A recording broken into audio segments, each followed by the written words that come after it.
fall, to bear with unbearable sorrow,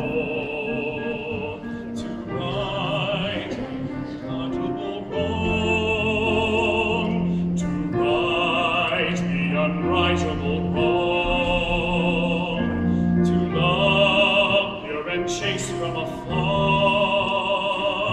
to try when your arms are too weary, to reach the unreachable star. This is my quest, to follow that star, no matter how hopeless, no matter how far, to fight for the right without question or pause, to be willing to march into hell for a heavenly cause. And I know if I'll only be true to this glorious quest, that my heart will lie peaceful and calm as I'm laid to my rest.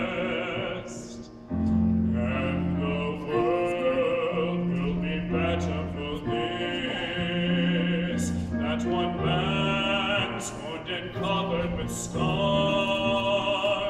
still strong with his last ounce of courage,